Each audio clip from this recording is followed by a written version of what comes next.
Bienvenue ce soir pour cette conférence sur les théories du complot en temps de pandémie.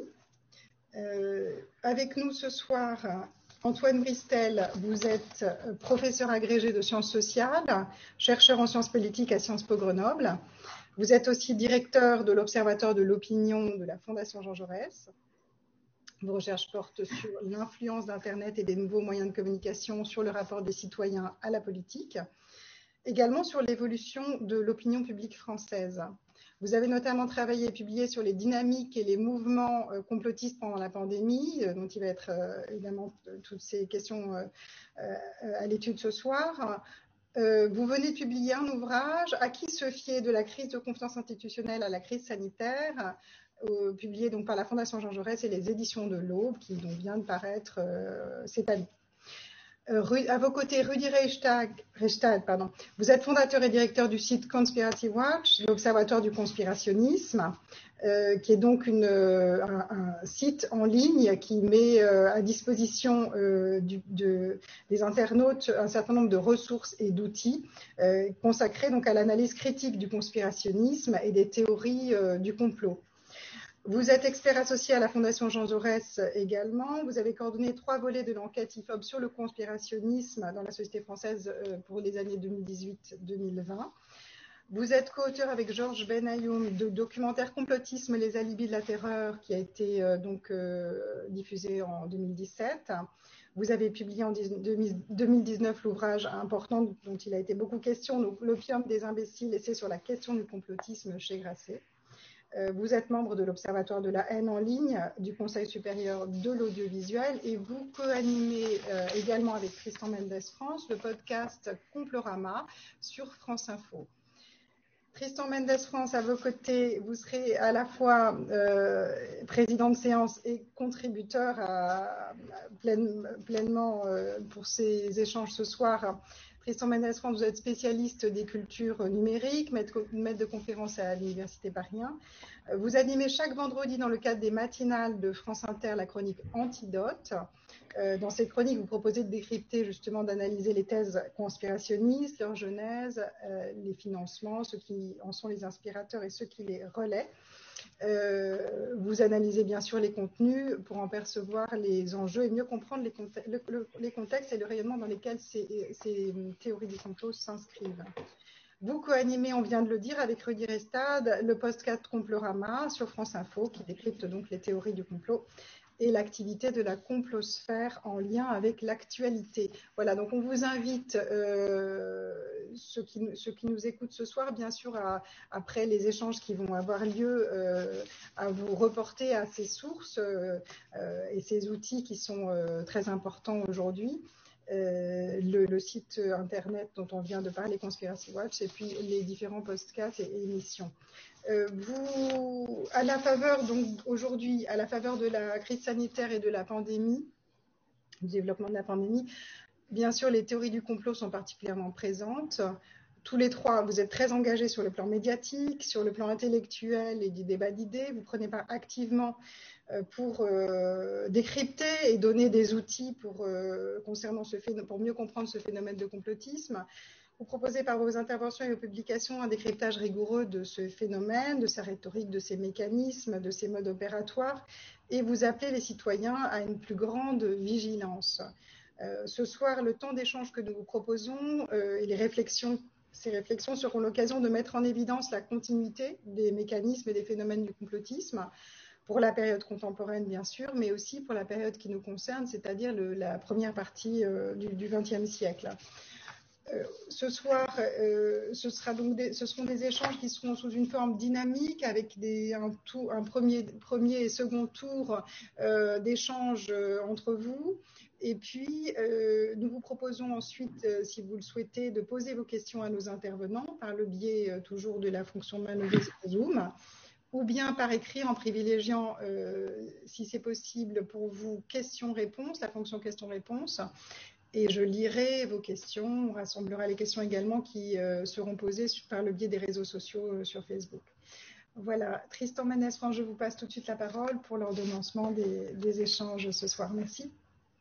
Merci à vous et merci pour cette invitation pour un vaste sujet avec lequel on va discuter ensemble avec Antoine Bristiel et Rudi Reichstadt. Une conversation, encore une fois, vraiment au fil de l'eau.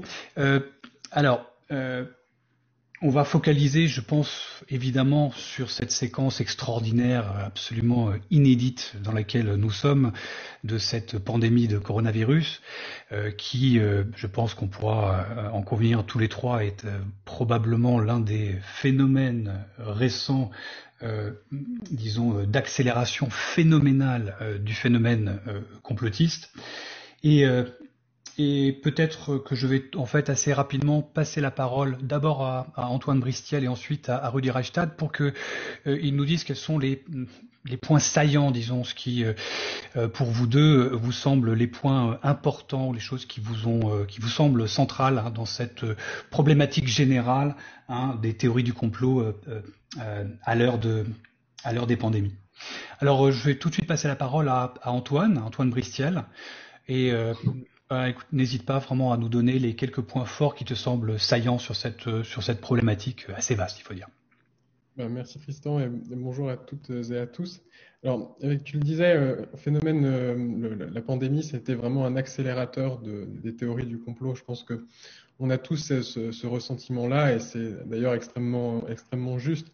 On voyait déjà, même avant la pandémie, que les questions sanitaires, c'était des questions sur lesquelles les théories du complot allaient particulièrement pouvoir se développer.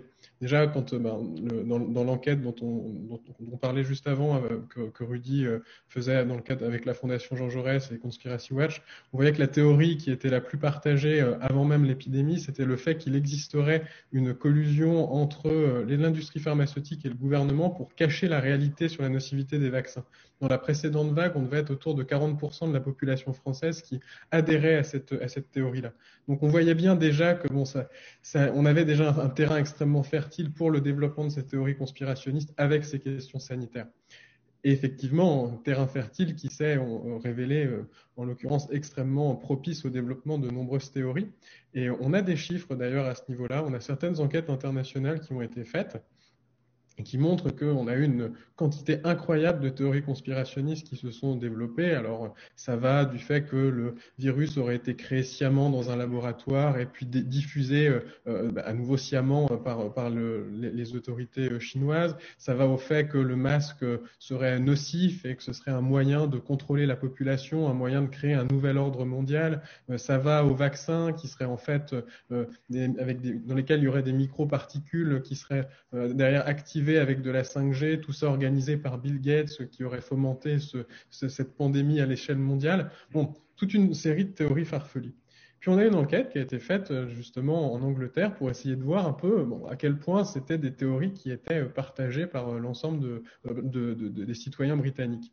Et il montrait qu'il y avait 25% des citoyens britanniques qui croyaient à une de ces théories-là, et il y en avait 25 autres % qui croyaient à plusieurs de ces théories-là. Pour le dire autrement, il y avait moitié de la population britannique qui adhérait à au moins une théorie complotiste concernant cette pandémie. Donc, à nouveau, c'est vraiment un phénomène qui a été extrêmement important et on a pu le voir de notre côté en France avec Hold Up qui a eu vraiment une audience extrêmement importante pile au moment justement où on avait toutes les annonces qui se faisaient sur les questions des vaccins et c'est intéressant de voir justement à quel point une part importante de la population et certainement de plus en plus importante de la population peut être sensible à de telles théories. Rudy, tu veux enchaîner ? Oui, alors bonsoir à tous d'abord et merci pour cette initiative. Alors oui, effectivement, moi je vais peut-être raconter brièvement comment on a vu apparaître ces choses-là, les premières théories du complot sur le coronavirus. En fait, il faut savoir que le complotisme aujourd'hui est vraiment un révisionnisme en temps réel. Je prends une formule d'Antoine Wittgen il y a plus de 15 ans dans un livre qui s'appelait Nouveaux imposteurs et qui traitait déjà de cette complosphère en train de se former. Un révisionnisme en temps réel parce que ce complotisme, il se déploie quasiment instantanément. c'est-à-dire qu'il interprète un événement même en train de se faire, avant même le début d'un commencement de formulation de version dite officielle sur ce fameux événement, eh bien on voit apparaître, c'est ce que permettent notamment les réseaux sociaux, et la possibilité donnée à chacun de s'exprimer immédiatement, eh bien on voit apparaître des ratiosignations, des commentaires complotistes de manière instantanée. Et on l'a vu à de nombreuses reprises ces dernières années sur tout un tas de sujets qui vont des attentats à l'incendie de Notre-Dame de Paris, par exemple, mais on l'a vu évidemment de manière tout à fait spectaculaire avec le coronavirus. En fait, le coronavirus arrive vraiment dans le débat français le 20 janvier 2020. Le 20 janvier 2020, c'est le moment où les autorités chinoises reconnaissent qu'en fait, ce nouveau virus respiratoire, cette maladie respiratoire, eh bien, peut se transmettre entre êtres humains. Ce que plusieurs scientifiques subodoreraient déjà depuis quelques semaines, mais jusque-là, ça n'était pas, en tout cas, endossé officiellement par Pékin. Le 20 janvier, Pékin dit oui, effectivement, ça ne se transmet pas seulement de l'animal à l'homme, ça se transmet entre les hommes. Donc on est face à une authentique épidémie. Et là, immédiatement, sur les réseaux sociaux, tu t'en souviens peut-être, Tristan, parce que je me rappelle qu'on avait échangé beaucoup à ce moment-là, se mettent en place en fait des schémas d'interprétation complotistes assez classiques. Immédiatement sont désignés du doigt eh bien Big Pharma. Non pas les Big Pharma, au pluriel. Les Big Pharma, ce sont les grands groupes pharmaceutiques. Ça existe, les grands groupes pharmaceutiques, et c'est vrai que c'est une industrie dont le chiffre d'affaires est absolument significatif. Enfin, non, lorsqu'on parle de Big Pharma au singulier, on en fait une entité dotée d'une volonté propre et unique et monolithique, et on commence à expliquer donc dès le 20 janvier que Big Pharma est à l'origine de ce virus. Pourquoi dans sa course au profit, pour nous vendre des vaccins. C'est-à-dire que l'idée que tout ça est un complot pour nous vendre des vaccins est présente dès la première heure, en fait, immédiatement. Les autres schémas, les autres cadres explicatifs qui se manifestent, c'est l'idée qu'il s'agit d'une arme biologique américaine pour nuire à l'économie chinoise. À l'époque, c'est pas encore une pandémie, c'est une épidémie qui frappe la Chine. Et puis, on a également l'idée, pour résumer, parce qu'il y a plein d'autres théories du complot, mais l'idée que c'est le gouvernement chinois lui-même qui est à l'origine de cette épidémie. Pourquoi ? Pour résoudre son propre problème de surpopulation et donc pour diminuer sa propre population. Ce qui est à la fois délirant, absurde, calomnieux, quand bien même on a affaire à un régime autoritaire, dictatorial, avec tous les défauts qu'on lui connaît. Et là, prêter cette intention-là de réduire sa propre population à un gouvernement, alors ça peut nous surprendre quand on est extérieur à ça. Lorsqu'on connaît cette sous-culture complotiste, ça fait sens. Ça fait sens parce que le thème de la dépopulation, c'est un très vieux thème en fait dans l'imaginaire complotiste contemporain. On en trouve des traces depuis une cinquantaine d'années en fait, depuis en réalité qu'on commence à s'inquiéter du phénomène de la surpopulation. Donc ça, c'est le premier jour. Et très rapidement également, dans les 24 heures qui suivent, sont mis en accusation Bill Gates d'une part, et certains expliquent, mais vraiment dans les 24 heures, qu'il existe des brevets sur ce fameux coronavirus, que donc ce n'est pas une nouvelle maladie, contrairement à ce que disent les médias officiels, c'est quelque chose qui aurait été inventé en laboratoire. Voilà. Alors évidemment, c'est très vite démenti pour la simple et bonne raison qu'on s'aperçoit que le coronavirus ne désigne pas un nouveau virus, mais une famille de virus qui est identifiée depuis une soixantaine d'années, que des coronavirus, il y en a de toutes sortes, des bénins et des plus graves comme le SRAS notamment, qui a frappé l'Asie du Sud-Est au début des années 2000. Donc, ce qui est intéressant, c'est que très rapidement, d'une certaine manière, tout est déjà en place. Les grandes structures de ce discours complotiste sont déjà là. Et même ces figures,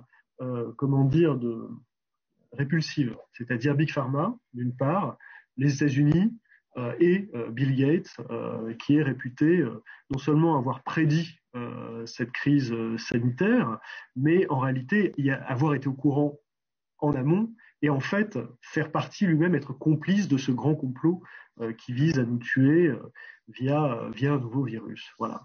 Donc je vais peut-être pas dérouler mois par mois ou semaine par semaine toute la chronologie de cette crise, en tout cas de cette pandémie de complotisme qui a doublé la pandémie réelle, la pandémie de coronavirus. Simplement vous dire que dès le début du mois de février, l'OMS s'en inquiète, ils s'en étaient déjà inquiétés. L'Organisation mondiale de la santé s'était déjà inquiétée de la désinformation en l'identifiant comme un problème majeur de santé publique pour l'avenir. Dès le début du mois de février, le directeur général de l'OMS parle d'infodémie en disant que cette crise sanitaire pandémique se double d'une infodémie, un terme un peu mal formé, tout à fait discutable, critiquable, mais on voit ce qu'il y a derrière, c'est-à-dire que cette désinformation, cette malinformation ou cette mésinformation en matière de santé publique, eh bien, nuit en fait à la santé publique parce qu'elle nuit au message des autorités sanitaires et vient parasiter les communications des autorités sanitaires. Voilà pour les premiers points. Et puis évidemment, on évoquera tout à l'heure les formes notamment antisémites, puisque on est là au mémorial de la Shoah et c'est effectivement un sujet tout à fait central dans le complotisme contemporain et singulièrement dans le complotisme covido-sceptique que l'antisémitisme. Oui, c'est vrai qu'on y revient à partir du moment où il y a un seuil de complotisme, disons, qui se répand. Les chances de toucher le secteur antisémite est assez élevée en général. Alors, Rudy, je rebondis un peu sur ce que tu disais. Évidemment, dans la trajectoire que tu décris, là, on voit tout de suite qu'il y a un phénomène, d'ailleurs le terme infodémie en est un exemple, on a un phénomène qui très vite est mondialisé, tout simplement parce qu'il s'appuie sur un phénomène qui lui-même est mondial. Donc, avec cette traction de cette épidémie qui devient une pandémie, on est face à un phénomène mondial. Mais vient se greffer dessus aussi tout un discours, j'ai envie de dire, un peu mondialisé, et qui frappe vraiment tous les pays, toutes les démocraties, mais pas que, toute la planète est touchée par cette épidémie de théories complotistes. Et ce qui est assez fascinant, c'est à la fois l'écosystème dans lequel il s'est développé et les références. Comme tu disais, Rudy, il y a des références communes qui sont assez spectaculaires. C'est qu'on peut parler de Bill Gates, d'Inde, en passant par la Chine, pourquoi pas, aux États-Unis, en Europe, en Allemagne, enfin un peu partout autour du monde. Certains référentiels sont venus s'agréger autour du discours, de ce discours complotiste autour de la pandémie. Et on a effectivement des figures assez récurrentes. Donc il y a les figures assez classiques, comme Bill Gates, mais on a aussi des référents qui viennent s'agglutiner dessus, qui peuvent être des référents d'ailleurs historiques. Assez lointain, on en dira peut-être un tout petit mot, mais j'ai vu et on a vu refaire surface dans cette séquence coronavirus des références à un texte centenaire maintenant, que sont les protocoles des sages de Sion, par exemple, que je croyais franchement avoir perdu une certaine traction. Donc les protocoles des sages de Sion, ce faux antisémite écrit par la police secrète russe au début de 1905 ou dans ces eaux-là, bref, et qui est supposé révéler le plan secret des Juifs pour essayer de soumettre la population du monde à leur puissance universelle. Eh bien, ce texte-là est revenu, a été régurgité dans cette séquence coronavirus et complotisme, et on le voit réapparaître dans ce que nous on appelle la complosphère.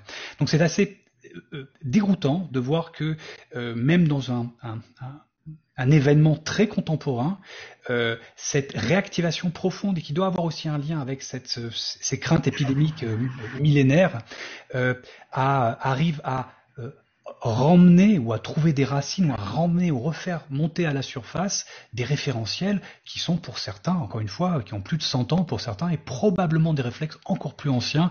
On ne va pas remonter à la peste, à la grande peste et des accusations anti-juives durant la grande peste, mais bref, il y a des référentiels en tout cas qui semblent refaire surface. Alors, juste une petite chose sur ce que je trouve assez fascinant avec cette séquence coronavirus et complotine, c'est qu'elle éclot avec quand même une particularité, un écosystème de l'information un peu particulier.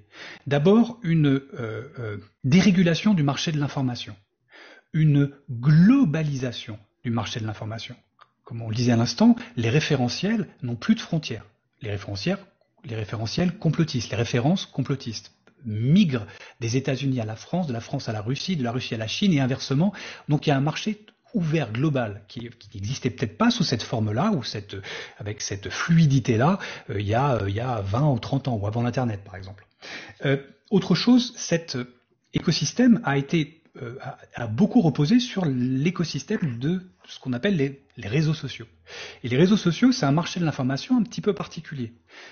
Et c'est essentiellement à travers les réseaux sociaux sont apparus les plus grands phénomènes complotistes récents, que ça va des QAnon ou ces délires complotistes autour de la pandémie, ont vraiment été pour le coup accélérés dans cet écosystème particulier des réseaux sociaux. Et ce qu'on n'a pas toujours à l'esprit, c'est que les réseaux sociaux, c'est pas juste un marché de l'information dans lequel tout le monde va chercher ce qu'il veut, produit l'information qu'il a envie et consomme ce qu'il veut. C'est un marché de l'information qui est essentiellement nourri par l'activisme de ceux qui sont les plus militants, ceux qui sont les plus vocaux, ceux qui produisent le plus d'informations, donc en général plutôt les extrémistes, produisent plus que les gens normaux qui ne passent pas leur journée à partager du contenu complotiste à caractère antisémite parfois. Et le résultat, c'est que ce marché en fait est déformé et a fait monter et a donné une audience, et peut-être qu'Antoine pourra en parler et réagir un peu là-dessus, mais par exemple sur les discours anti-vaccins ou les discours par exemple anti-masques, juste un exemple, sur Facebook, il n'y a pas aujourd'hui, quasiment pas, de groupe pro-masque, de groupe à l'intérieur duquel on fait la promotion des masques. Il y a quelques rares groupes militants de gens qui vont faire la promotion des vaccins, avec un discours rationnel et sensé.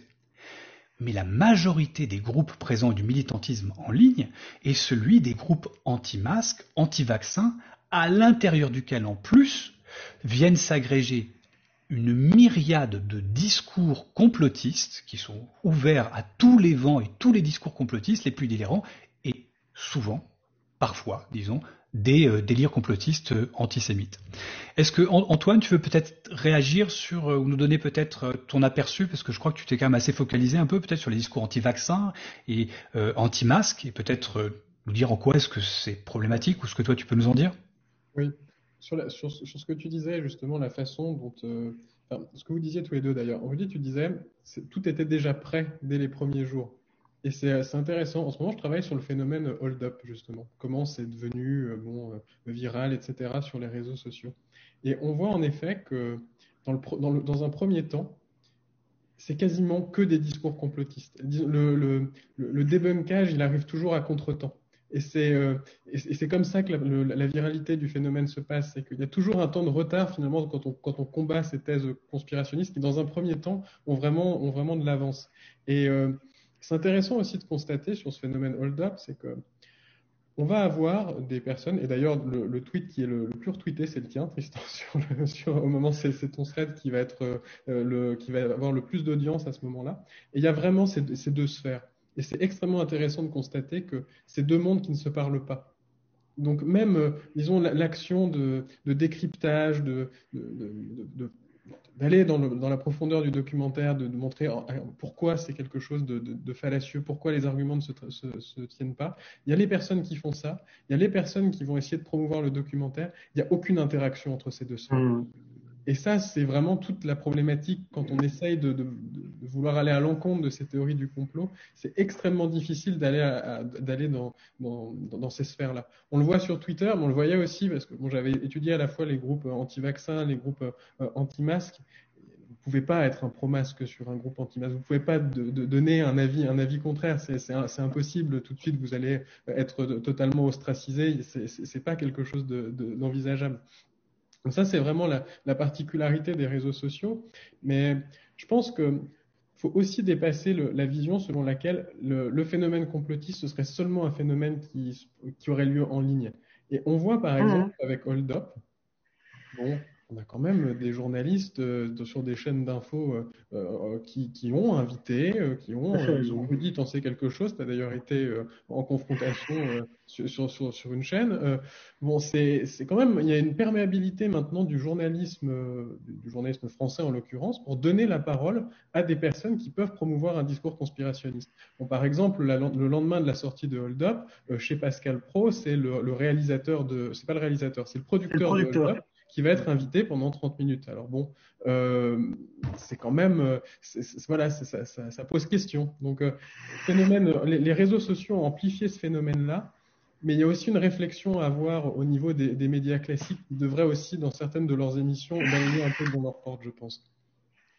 Alors, si tu me permets de rebondir sur ce que dit Antoine, alors c'est tout à fait vrai, et cette perméabilité du journalisme, appelons-le conventionnel, pour pas dire mainstream, mais vous avez compris, professionnel, classique, la perméabilité, elle date pas d'Internet en fait, elle est, je crois, très ancienne, beaucoup plus ancienne.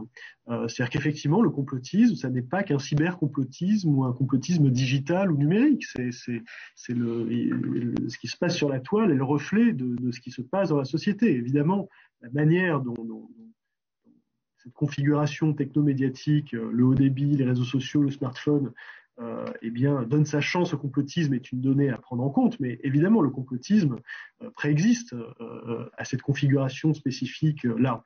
Et moi, je suis frappé par l'ambivalence, en fait, de ce journalisme, de cette presse conventionnelle par rapport au complotisme, qui, parfois, et pour le meilleur, va être dans un rapport de rivalité, de défiance, d'adversité, un rapport très agonistique avec la complosphère.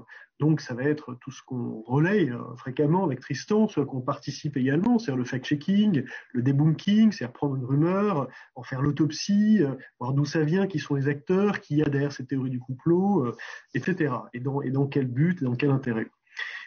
Et de restituer tout cela dans le temps long aussi de l'histoire, la longue histoire, l'histoire des idées politiques en particulier. Et puis, parfois, c'est aussi un rapport de concurrence avec la complosphère qu'on observe, c'est-à-dire une presse qui, parce que finalement elle est hantée, et c'est plutôt le cas de certains journalistes en particulier, mais hantée par l'idée que être un bon journaliste, c'est être un journaliste qui va sortir une affaire, quoi, qui va sortir le Watergate, c'est-à-dire le Graal de tout journaliste contemporain, et donc voir des Watergate un peu partout, y compris derrière des choses assez prosaïques. Et donc rajouter du mystérieux ou une impression de mystère derrière des choses qui n'en ont pas tant que ça. Et donc là, on observe pour le coup un journalisme en fait assez démagogique qui est plus dans une forme où les journalistes se prennent un peu pour des justiciers parfois, au prix en fait de mal informer le public. C'est ça le problème. On l'a vu sur un certain nombre d'affaires. Je pense en particulier, je ne sais pas si ça parlera beaucoup aux gens qui nous écoutent, mais à l'affaire Boulin, où toute une presse tout à fait conventionnelle, classique, pas complotiste, joue avec ça. Autre exemple, il y a quelques années, Le Point, qui n'est pas un magazine complotiste, qui même nous a ouvert ses colonnes, donc j'ai pas de problème en particulier avec Le Point, mais c'est le premier exemple qui me vient à l'esprit, diffuse un article pour le 50e anniversaire de l'assassinat de Bobby Kennedy, Robert Kennedy, un article complotiste expliquant qu'il a été assassiné par la CIA. Ce qu'aucun historien sérieux ne validerait en fait. Donc voilà, des incursions complotistes dans la presse conventionnelle, il y en a. Et évidemment, en face, on a une complosphère qui est aussi dans un rapport de fascination, de répulsion avec la presse conventionnelle. Fascination parce que dès que cette presse va donner l'impression d'aller dans leur sens, eh bien, elle va être relayée avec beaucoup d'intérêt, beaucoup de oui, les complotistes sont les premiers à se réjouir que des médias indiscutables ou sérieux aillent dans leur sens.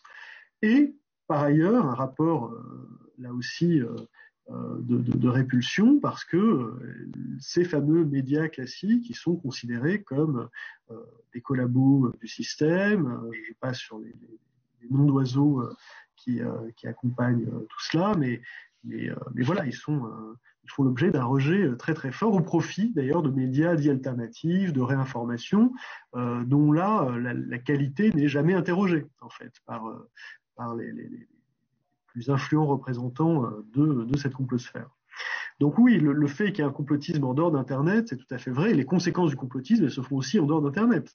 C'est les fantasmes sur la 5G qui donnent les attaques d'antennes 5G, y compris d'ouvriers posant ces antennes 5G en Grande-Bretagne notamment. C'est évidemment le mensonge trumpien sur la fraude électorale qui aboutit à l'assaut contre le Capitole, 5 morts quand même. On a des exemples innombrables de cela. Et puis, juste sur Hold Up, Hold Up, c'est la version française, ou en tout cas, c'est le film qui n'est pas le premier film en français complotiste sur le sujet. On en a, avec Tristan, identifié au moins 2 autres, sinon plus, antérieurs à Hold Up, et c'est le premier à buzzer à ce point.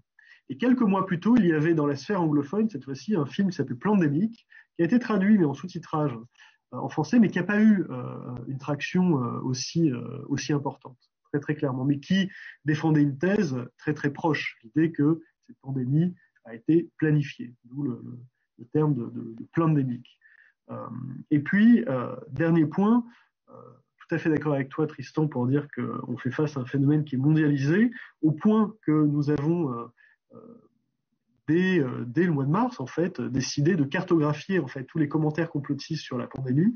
Ça a donné une carte Google qui a été faite avec très peu de moyens, mais beaucoup de temps et d'énergie de notre part, et qui illustrait très bien en fait que des commentaires complotistes de même nature, parfois au mot près d'ailleurs, pouvaient être articulés, prononcés sur tous les continents, en fait, dans toutes les sphères culturelles. En Chine, en Russie, en Afrique, en Europe, aux États-Unis, en Amérique latine. Vraiment, il n'y a aucune sphère territoriale ou continentale qui y a échappé. Ce qui est intéressant, par exemple, c'est que dès le mois de mars, on a quand même le porte-parole de la diplomatie chinoise qui renvoie sur Twitter à des contenus complotistes issus d'un site web complotiste canadien qui s'appelle globalresearch.ca, en français mondialisation.ca, qui est un site historique de la complosphère, en fait, à la fois francophone et anglophone, puisqu'il existe dans les 2 versions, et il renvoie vers ça, vers des textes en fait qui expliquent que tout cela est une arme biologique américaine créée et implantée sur le territoire chinois par l'armée américaine. Donc c'est fascinant en fait de voir ces interactions. Voilà.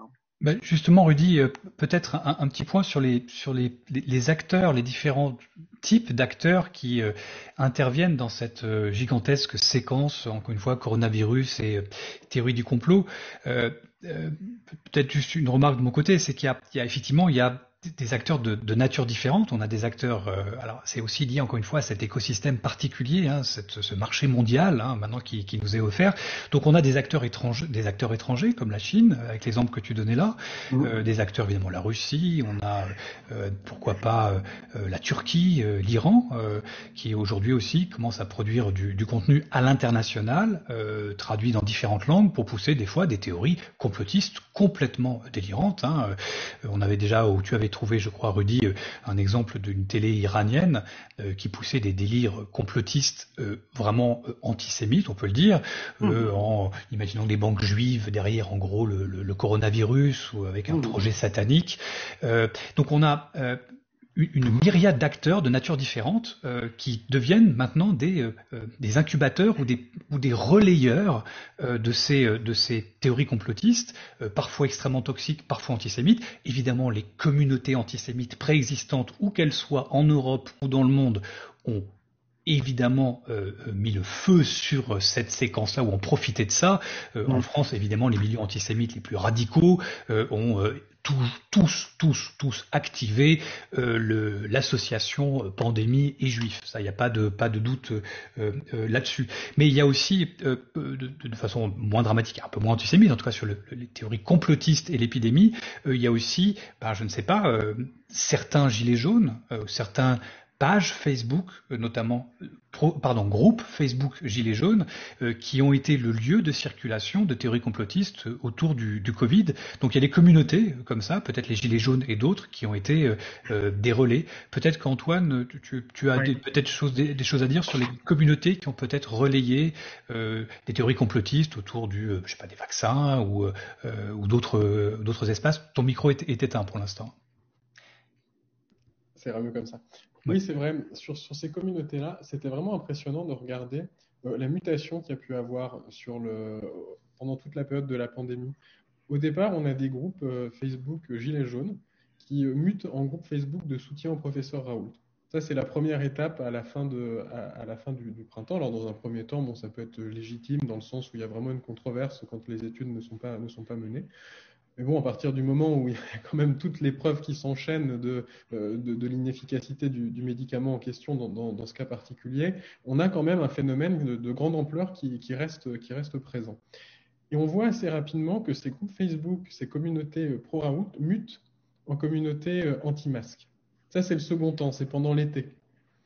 C'est avec, disons, un pic au début du mois de septembre, avec moins que ce qui s'est passé dans d'autres pays. En Allemagne, ça s'est passé de Facebook à la réalité, avec des manifestations à Berlin notamment. En France, c'est resté essentiellement un phénomène en ligne, mais en tout cas, il y a eu cette mutation qui s'était opérée à ce moment-là. Et après, on voit également qu'il y a cette mutation de groupes vers les vaccins. Et finalement, l'anti-vaccination. Exactement, des groupes anti-vaccination.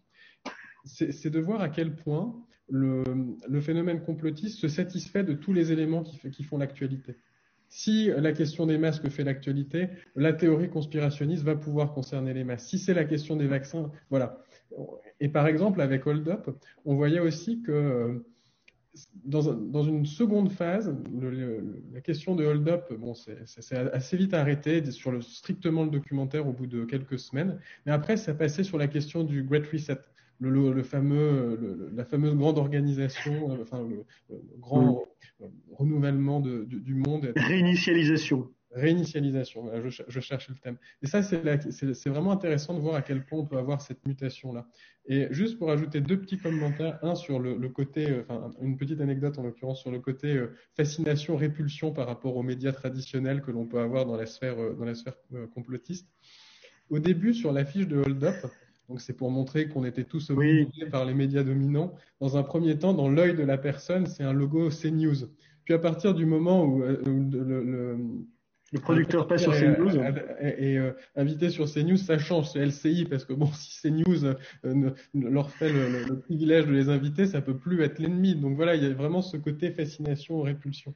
Et puis une autre remarque aussi, je pense que les complotistes purs et durs, c'est une chose. Mais on est aussi dans une période où il y a une défiance de plus en plus importante par rapport aux institutions, qui fait que beaucoup de personnes sont un peu à la recherche d'informations, se questionnent. Et ça se voyait sur les vaccins. Dans un premier temps, il y avait beaucoup de personnes qui, aux enquêtes d'opinion, répondaient non, je ne me ferai pas vacciner.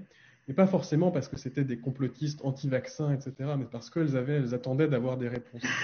Et toute la problématique, c'est que ces réponses, elles peuvent être à la fois fournies par les médecins, par les scientifiques, mais elles peuvent être aussi fournies par le camp complotiste. Et il y a une part assez importante de la population sur laquelle se joue cette bataille finalement, entre d'un côté les théories complotistes qui vont essayer de rassembler le maximum de personnes, puis de l'autre ceux qui essayent avec leur bonne volonté de faire en sorte que ce phénomène complotiste soit le plus restreint possible. Et on a justement cette caractéristique à l'heure actuelle qui concerne énormément de personnes. Si je peux rebondir, en fait le complotisme il rend des services, il rend des services psychologiques, c'est ce qui fait son succès. Et parmi eux, je crois que ça m'est apparu en tout cas très très clairement au moment de cette crise, c'est que nous étions tous dans l'incertitude. sur y compris l'origine de ce virus, sur la possibilité de trouver un traitement, d'élaborer un vaccin. Il y a encore quelques mois, on ne savait pas si on trouverait un jour un vaccin. Heureusement, on en a plusieurs qui ont pu être mis au point, qui semblent fonctionner plus que correctement. Enfin, bon. Mais pendant tout ce temps-là, il faut vivre avec ce champ de questionnement très important, ouvert. Et donc en se posant des questions sans avoir de réponse stable. Eh bien, la croyance au sens large, en général, et la croyance complotiste en particulier, elle a cet avantage qu'elle vient clore le champ du questionnement. En fait, elle vient apporter une réponse, une certitude, mais le faisant, elle nous libère en fait. Elle nous libère d'une charge mentale parce que vivre dans l'incertitude, c'est compliqué. Ça représente une forme de fatigue intellectuelle que tout le monde ne peut pas gérer en fait. Donc, se raccrocher à un récit, quel qu'il soit, en tout cas à quelque chose de stable et une certitude, même si elle est fausse, eh bien, ça a cet avantage que ça nous laisse un peu de répit. Voilà. Je crois que c'est quelque chose qu'il ne faut pas négliger dans le succès du complotisme autour de la pandémie au cours de cette année. Sur Hold Up, tu as parlé de cette petite manipulation sur le visuel, en fait. Il y a une note qui est drôle. Je crois que c'est toi, d'ailleurs, Tristan, qui l'avait relevé en premier, si je ne me trompe pas. C'est que quiconque a vu Hold Up comprend que les masques, c'est dangereux. Les masques, ça empêche de respirer. C'est même, à réintégrer dans un grand plan pour nous contrôler, etc., pour nous rendre, prétendument, soumis à l'autorité, etc. Et parmi les produits de merchandising qui sont commercialisés par Hold Up pour se financer, il y a compris des masques avec Hold Up en gros dessus. Sous-entendu, de toute façon, puisqu'on est obligé de le porter, autant porter un masque Hold Up. Bon voilà, on a trouvé ça quand même assez rigolo. Juste dire à nos auditeurs, parce que tout le monde n'a peut-être pas le même degré d'information sur tout cela, c'est un vrai phénomène. C'est-à-dire que la sortie de ce film a rencontré une demande sociale d'une partie du public qui était déjà là aussi, qui avait été évidemment forgée pendant des mois auparavant. Et cette demande, elle n'est pas artificielle. C'est-à-dire que il faut bien comprendre que si on décide d'en parler, et je rappelle qu'on avait eu cette conversation avant que tu lances ton fameux thread, Tristan, sur Hold Up, ce qu'on a vu, c'est que les gens payaient pour le télécharger et le voir en VOD, et que les gens versaient de l'argent sur les plateformes de crowdfunding. En tout, ils ont récupéré plus de 300 000 euros quand même, sur 2 plateformes de crowdfunding, sans compter les ventes en produits divers et les téléchargements. Donc, c'est pas rien parce que ce film a sans doute pas coûté, on a interrogé quelques spécialistes, a sans doute pas coûté la somme de 300 000 euros en réalité. Probablement beaucoup, beaucoup moins. Mais ce qui est intéressant, c'est que lorsqu'on se contente pas simplement de regarder passivement, comme on peut regarder des vidéos sur YouTube, mais qu'on est prêt à ouvrir son portefeuille pour regarder une vidéo, qui dure 2h40 quand même, qui est particulièrement pénible à regarder, laborieuse, et qui est une vidéo qui, alors là, je le dis de manière tout à fait assumée, vous prend pour des imbéciles. Vous prend pour des imbéciles quasiment dès les premières minutes. Parce qu'en réalité, si vous avez une information, un degré d'information même assez médiocre, assez moyen sur la pandémie, ses enjeux, un certain nombre de choses comme les masques, etc., vous savez que c'est faux. Vous savez que ce qu'on vous dit pour l'essentiel est faux. Alors quand ça prend en plus des dimensions d'un complotisme exacerbé, avec l'idée que tout cela est fait pour génocider la moitié de l'humanité, comme c'est dit par une sociologue quand même, certes politisée, mais une sociologue connue et reconnue. Lorsqu'on vous explique que ce virus a été fabriqué à l'Institut Pasteur, bon voilà, en fait on vous prend pour un imbécile et on capte en fait une attention qui est aujourd'hui précieuse, cette attention, puisque l'attention, c'est l'or noir de l'économie des plateformes numériques aujourd'hui, qu'on appelle d'ailleurs l'économie de l'attention. Et il faut bien avoir à l'esprit que lorsqu'on consacre 1 heure, 2 heures, 3 heures de son temps à regarder une vidéo absurde, débile, complotiste, vous expliquant n'importe quoi sans preuve et portant des accusations très graves, eh bien c'est 1 heure, 2 heures, 3 heures que l'on ne consacre pas à s'informer correctement auprès de sources à haute valeur ajoutée intellectuelle ou journalistique. Donc ça n'est pas un jeu à somme nulle, quoi. Ça a un coût, y compris sur en fait notre capacité à être bien informé. Voilà. Alors peut-être une dernière. Là, on va bientôt passer aux questions, mais j'aimerais quand même avoir votre opinion sur un épisode assez récurrent depuis ces dernières semaines, ces derniers mois. C'est l'irruption de référentiels liés à la Seconde Guerre mondiale, et notamment la mention sur les réseaux sociaux, la diffusion d'individus qui sont anti-masques et qui, pour dénoncer le masque, arborent l'étoile jaune. Et on a vraiment vu toute une sorte de parallèle avec la Seconde Guerre mondiale qui est réactivé comme argumentaire contre le masque, et étant entendu évidemment que le régime actuel serait l'équivalent du nazisme et que les porteurs du masque seraient donc les juifs de la Seconde Guerre mondiale, discriminés.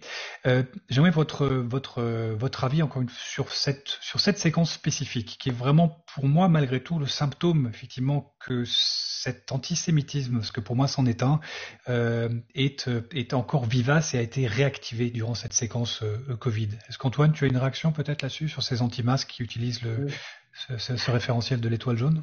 Mais rapidement, c'est ce qu'on disait depuis tout à l'heure, c'est à chaque fois qu'il y a du complotisme dans l'air, il y a de l'antisémitisme qui n'est pas très loin, et ça se voit encore largement. On a eu d'autres exemples, mais là, en l'occurrence, oui, depuis quelques semaines, c'est vrai qu'il y a ce nouveau phénomène. Mais en effet, il y a ce côté antisémitisme qui est toujours extrêmement présent dans les différentes théories du complot. Oui. Alors, moi, je dirais que si on envisage le complotisme comme un mode de discours, ce mode de discours, il n'est pas nécessairement marqué par une idéologie politique en particulier. Il peut être mis au service de camps politiques, idéologiques tout à fait rivaux, donc pas forcément, pas essentiellement, ontologiquement liés à l'antisémitisme. Mais effectivement, je fais le constat, comme vous, comme beaucoup d'autres, qu'il y a des affinités électives. Pourquoi? Sans doute, déjà, premier élément de réponse, parce que l'antisémitisme contemporain, depuis le XIXe siècle, c'est un complotisme. En fait, tous les spécialistes de l'histoire de l'antisémitisme le disent, l'idée d'un complot juif mondial a encore plus joué dans l'antisémitisme contemporain que les préjugés d'ordre raciaux, qui sont issus du racialisme biologisant du XIXe siècle, scientiste, etc. Donc fondamentalement, lorsque on est marqué par une obsession anti-juive, antisémite, eh bien on souscrit à l'idée d'un vaste complot juif, comme ça, pour plein de raisons. On pourra y revenir tout à l'heure si vous le souhaitez, mais bon. Donc effectivement, il y a des affinités électives qui se manifestent comment? Notamment par le fait que l'une des figures, plusieurs, la plupart d'ailleurs de ces figures complotistes, mais je pensais en particulier, parce que tu parlais des protocoles, à une qui est Chloé Framery, qui est suisse, qui s'est beaucoup illustrée dans la lutte contre le masque, maintenant contre la vaccination, etc.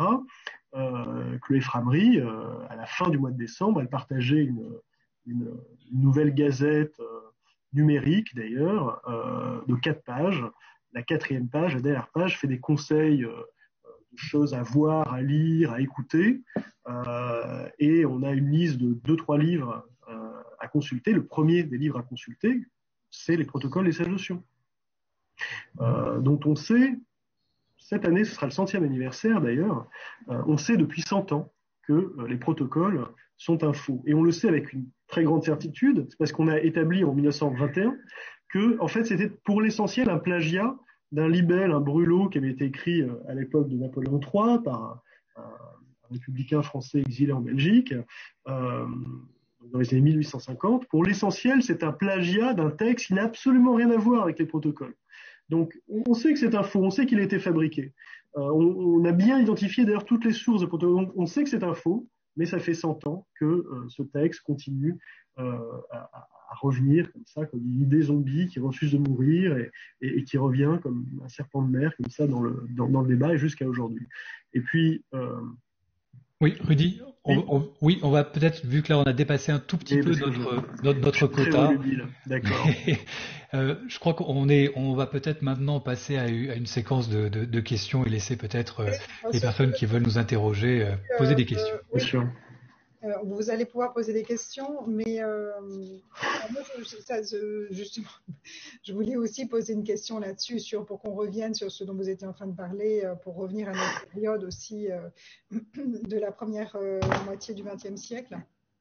Et comment finalement ces textes-là sont des textes qui nourrissent encore aujourd'hui les argumentaires et les mécanismes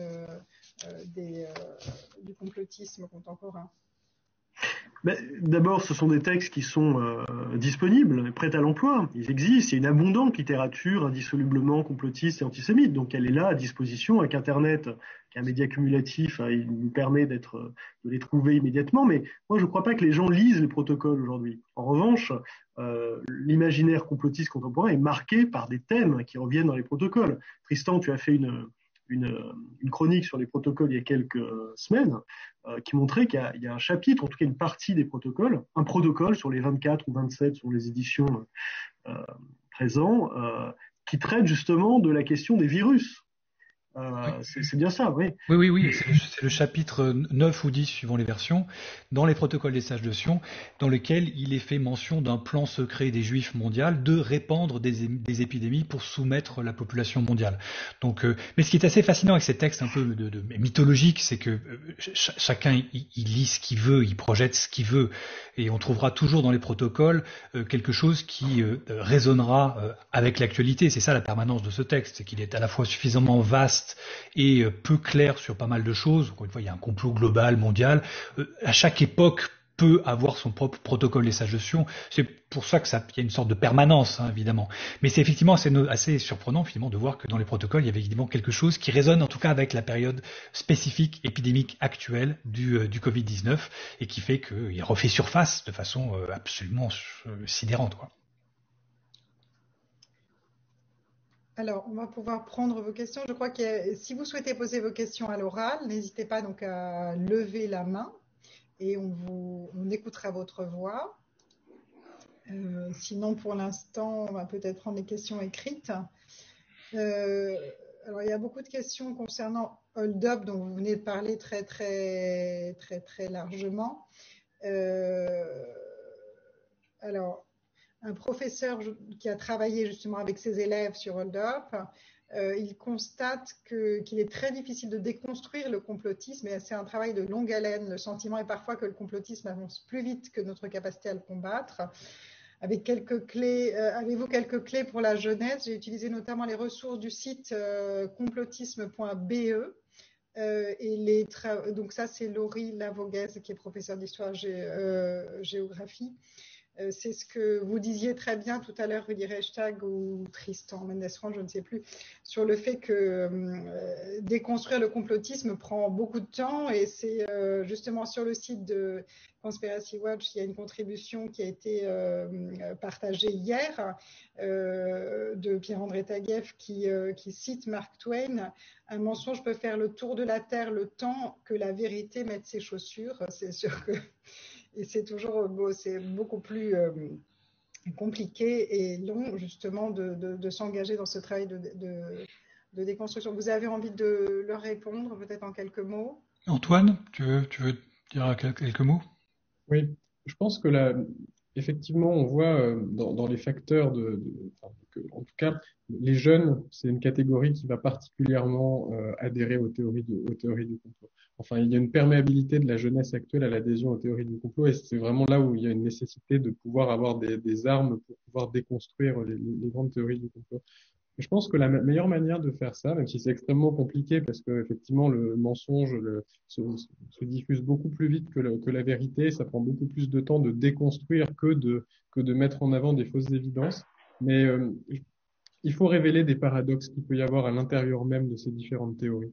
Et je me souviens, je crois que c'était toi, Tristan, qui au moment de l'élection aux États-Unis, tu disais la théorie QAnon, ça repose sur l'idée que que Trump finalement ne sera pas destitué. Bon, bah s'il est pas s'il est destitué, si effectivement c'est Joe Biden qui prend sa place, quel est le sens d'adhérer à cette théorie?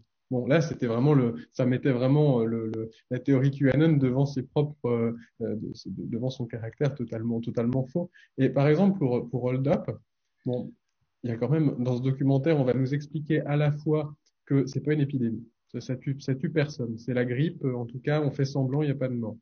Et puis 20 minutes après, on va nous expliquer que ce sont les élites qui ont créé de toutes pièces cette épidémie pour tuer la moitié de la population mondiale. Bon, voilà, quand on peut mettre en évidence de telles incohérences, je pense que ça a quand même tendance à pouvoir alerter sur le fait que c'est quelque chose de complètement faux. Moi, peut-être juste une petite chose, si effectivement on s'adresse à une très jeune audience, je pense qu'il faut aussi essayer de se mettre un tout petit peu à leur place et peut-être leur poser la question de savoir comment est-ce qu'ils s'informent. Parce que ces jeunes, notamment beaucoup plus, les jeunes, les mineurs, enfin ceux qui sont au collège, au lycée, ont un mode de consommation de l'information qui n'est pas celle des adultes ou des personnes beaucoup plus âgées. Pour l'essentiel d'entre elles, elles vont s'informer via les plateformes, les réseaux sociaux, pour parler simplement. Et peut-être pour les plus jeunes et pas que, mais ça commence à se généraliser, non seulement sur les réseaux sociaux, mais les réseaux sociaux vidéo. Je pense les TikTok et autres, où les choses sont du visuel. Il faut aussi peut-être les interroger sur la façon qu'elles ont de s'informer. Parce qu'évidemment, cet écosystème-là, comme on le disait tout à l'heure, c'est pas un écosystème neutre dans lequel chacun va chercher l'information qu'il veut. Juste pour information, les jeunes qui consomment l'information via TikTok, on ne choisit pas vraiment ce qu'on revoit sur TikTok. Ce sont les algorithmes qui vous poussent le contenu en fonction de l'engagement que suscite tel ou tel type de contenu. Malgré les abonnements que vous avez. Donc vous avez un mélange entre ce que vous suivez un peu et ce qui est poussé par les algorithmes. Ça, c'est un écosystème informationnel absolument déroutant, qui n'est pas celui auquel on était habitué. Toute petite autre remarque, évidemment, la complexité d'un documentaire comme Hold Up ou d'autres types de théories complotistes, c'est qu'il y a rarement un narratif pour un événement. Un événement est souvent expliqué avec de multiples narratifs. Et c'est le fameux millefeuille argumentatif sur un seul et même événement qui crée la confusion dans les esprits, qui fait que après on sait plus trop. Et d'ailleurs des États étrangers notamment peuvent s'amuser sur ce registre spécifique de multiplier les narratifs sur un seul et même événement, non pas pour créer une théorie du complot, mais 1000 version d'un événement pour que vous ne sachiez plus vraiment où on en est sur tel ou tel sujet. Rudy, tu veux réagir peut-être ? Oui, sur ce point précisément, je pense que là tu fais allusion à un complotisme qui est un complotisme de diversion. C'est-à-dire, on est mis dans l'embarras par une situation, par exemple, au hasard, je suis le Kremlin, et j'ai échoué à faire assassiner un ancien espion russe, eh bien, je vais multiplier les narratifs délirants pour détourner l'attention, pour créer une sorte de voile de fumée autour de tout cela. Bon. Mais en revanche, le millefeuille argumentatif tel qu'on le voit se développer chez les complotistes ordinaires, si tu veux, c'est très souvent l'accumulation, donc c'est ça le millefeuille argumentatif ou la conglobation, c'est l'accumulation d'un grand nombre d'arguments empruntés à des champs très variés de la connaissance qui font que on ne peut pas être spécialiste de chacun de ces domaines-là. Donc mis ensemble, présentés ensemble, tous ces arguments vont avoir un effet d'intimidation intellectuelle très fort qui fait qu'on va se dire tout ne peut pas être faux. Et donc là, le soupçon est insinué, la théorie du complot est insinuée. Mais ce qui est marquant, ce qui est frappant, c'est que très souvent, dans ces millefeuilles argumentatifs, eh bien, on s'affranchit du principe de non-contradiction. C'est-à-dire qu'on peut avoir des arguments qui, logiquement, ne peuvent pas tenir dans le même cadre, dans le même narratif, qui s'excluent même parfois mutuellement. Freud avait décrit le processus de dénégation par l'histoire du chaudron, tu sais. Il y a un type qui prête un chaudron à un autre, et là, au moment de le rendre, l'autre lui dit « Ah non, mais tu m'as jamais prêté de chaudron, et puis de toute façon, ton chaudron, il était troué. Et puis, de toute façon, ce chaudron, il m'appartenait, il n'a jamais été à toi. » Donc, trois réponses qui s'excluent mutuellement, qui ne peuvent pas tenir, mais qui sont invoquées pour nier la réalité, pour dénier le réel. Et on est, avec le complotisme, dans une stratégie, une opération, une technique de dénégation du réel, fondamentalement. J'aimerais rebondir sur ce que tu dis et sur ce que disait Antoine tout à l'heure sur Hold Up, sur le fait qu'effectivement, donc il y a de nombreux argumentaires qui sont mis un peu à la queue leu, un sandwich dans ce documentaire et de choses qui sont, comme on le disait, qui peuvent être contradictoires les unes avec les autres. Mais ce qui est assez déroutant et inquiétant avec ce type d'expression complotiste comme Hold Up, c'est qu'une fois qu'on a vu ça, si on est un peu convaincu, on a un paquet pré-mâché d'argumentaires qui ne se tiennent pas, c'est pas le problème, mais on a un paquet d'argumentaires qui nous rend beaucoup plus efficaces dans une conversation informelle sur les réseaux sociaux et auprès de nos proches. Quand on a vu 2h40 de films de Hold Up, on a des exemples, tous un peu foireux, pour parler, excusez-moi, un peu vulgairement, mais on a en disponible dans la conversation des dizaines d'occurrences. En face de soi, les gens normaux n'ont pas des milliers de référentiels sur les vaccins, sur plein de sujets différents. Et donc, ils ont ces types de documentaires donnent du pré-mâché d'arguments qui sont malheureusement, probablement très efficaces dans l'univers des réseaux sociaux parce que ça donne l'aval à celui qui converse avec sa communauté et leur donne l'impression que lui est un sachant parce qu'il a une multitude d'arguments spécifiques, de référentiels. C'est ce que font souvent les complotistes en général. Ils vous noient avec des références sur lesquelles vous n'êtes même pas en capacité de dire oui, mais ça c'est faux, ou ça c'est peut-être vrai, mais c'est décontextualisé, etc. Donc bref, ce type de production en ligne, je trouve, est extrêmement dangereuse, et notamment donc pour revenir sur les jeunes générations qui sont exposées à des individus qui, eux, sont militants en ligne, eux ont toujours une multitude d'arguments à poser. C'est ce qui fait leur efficacité, notamment auprès des jeunes, parce que s'il y a quelqu'un qui a 20 arguments à vous donner directement dans un échange sur YouTube ou en une minute sur TikTok, bah évidemment ça intimide quelque part et on a envie de le croire quelque part. Voilà. Alors, il y a deux personnes qui souhaitent poser une question directement à l'oral. Alexandre va vous donner tout de suite la parole. Aline Carasso, vous pouvez allumer votre micro. Voilà. Oui, merci beaucoup. Merci aux intervenants, c'est absolument passionnant. Alors moi, je ne suis pas du tout sur les réseaux sociaux, je ne regarde jamais ça. J'ai refusé dès le début.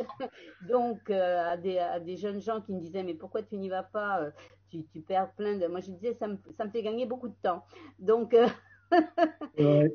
Mais je trouve, vous avez insisté sur deux choses, sur deux points qui me paraissent essentiels. C'est l'incertitude de la situation et le déni du réel. Et je pense que ça, ce sont des facteurs motivants du complotisme absolument, malheureusement, inhérents à l'être humain. Et donc, moi, je me pose la question, je pense qu'on est là face à un phénomène qui est lié à une dégradation de l'éducation en général, de la non-éducation à justement à l'affrontement de ces nouveaux médias, etc. Et donc, moi, j'aimerais bien avoir votre avis là-dessus.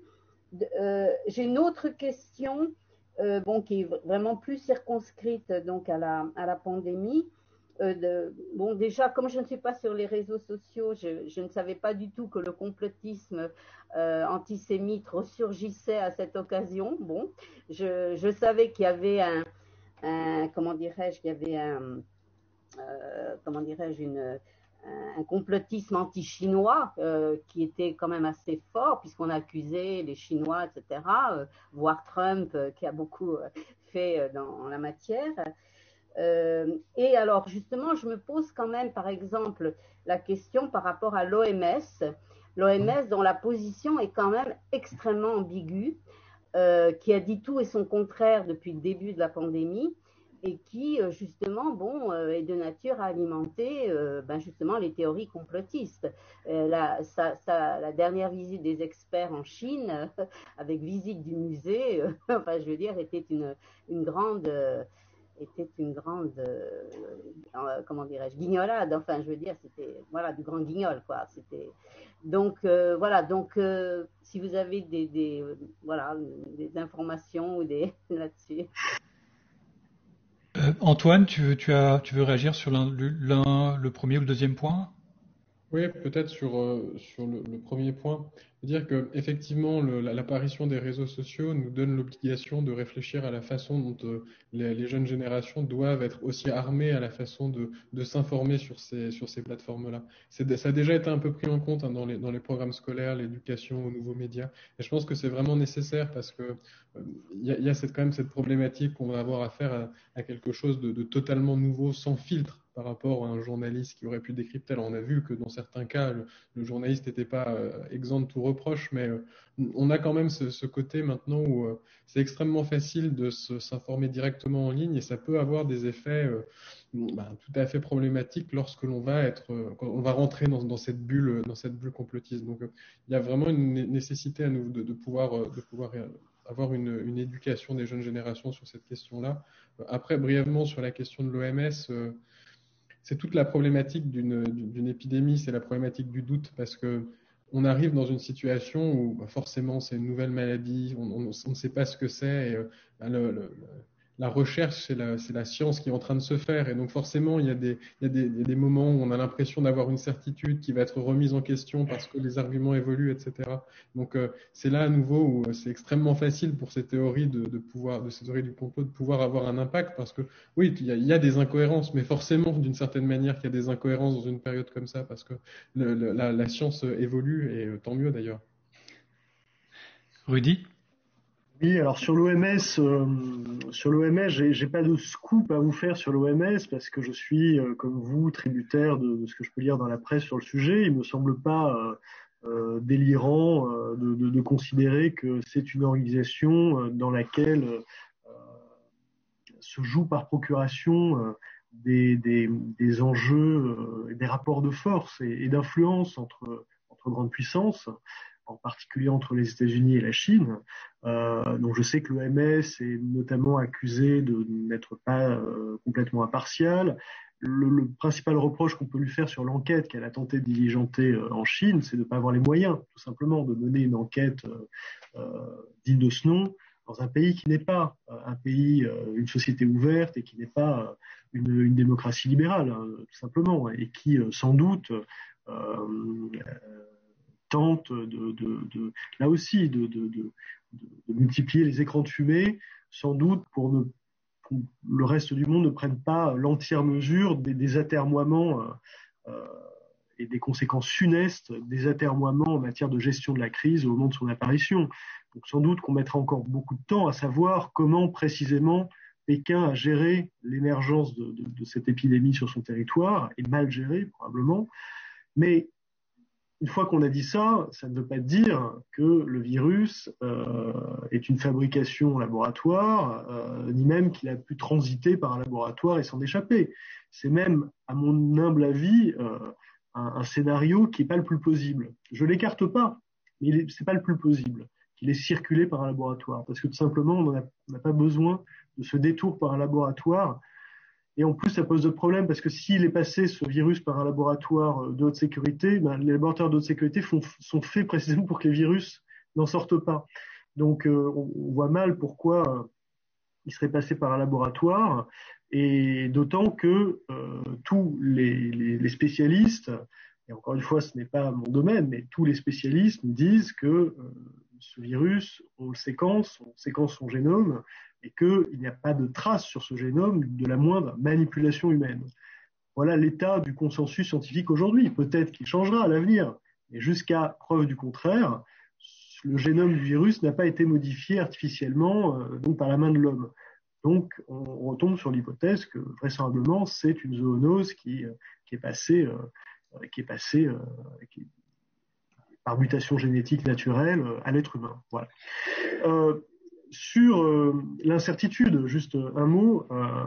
Il y a une dimension consolatoire des théories du complot. J'ai parlé tout à l'heure de la charge mentale que ça venait libérer, enlever, mais il y a autre chose. C'est que, en fait, une théorie du complot qui nous explique qu'il suffirait de se débarrasser de Bill Gates ou de Big Pharma pour régler le problème, elle a une vertu, c'est que déjà, elle donne un nom et un visage au mal.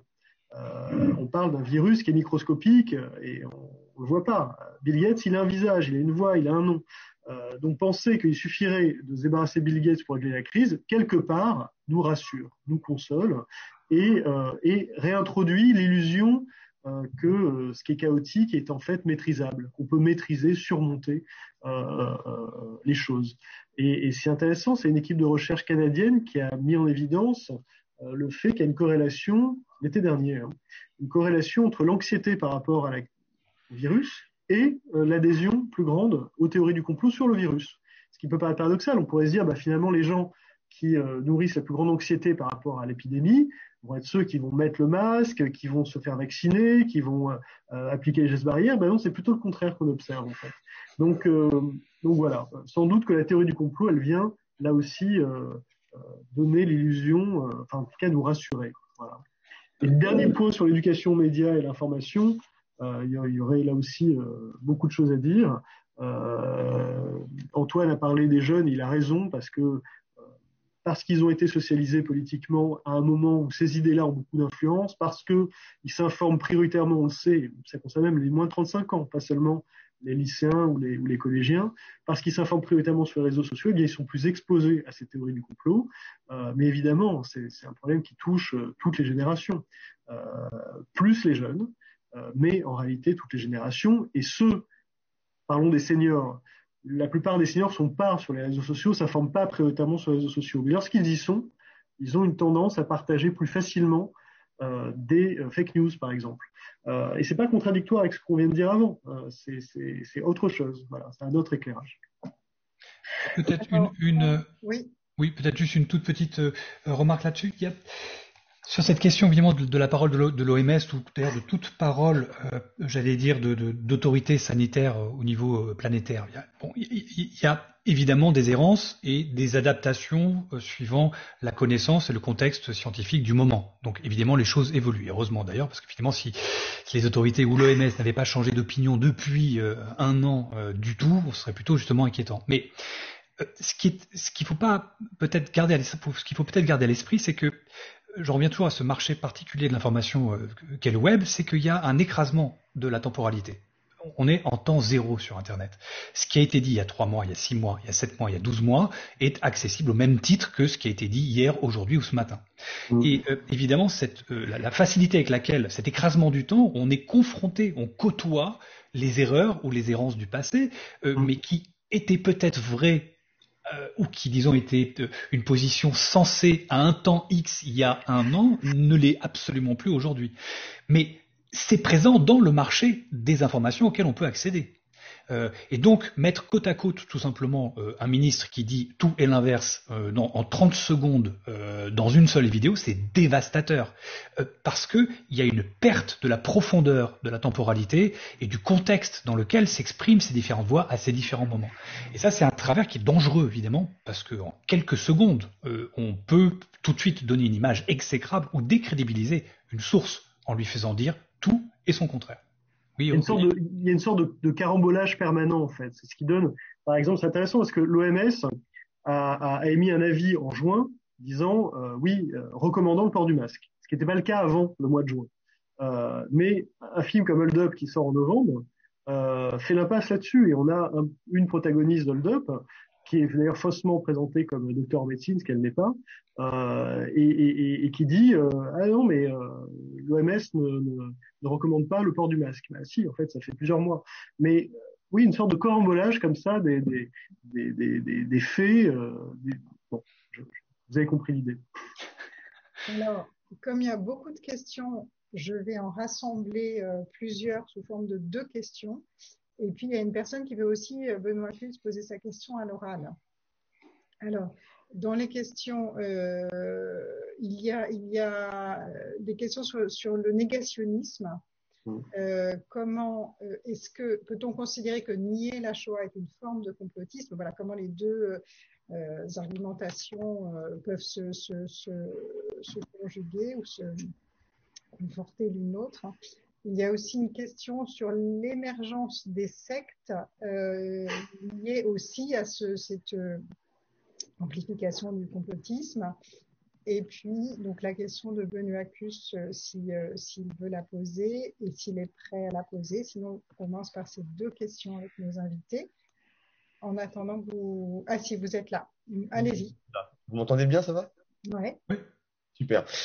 Donc tout d'abord, merci beaucoup pour cette conférence, c'était vraiment intéressant. Donc, du coup, je me présente, je suis donc Benoît, je suis en sociologie, donc je fais un mémoire actuellement sur la théorie du complot pendant le Covid, pendant la Covid, disons.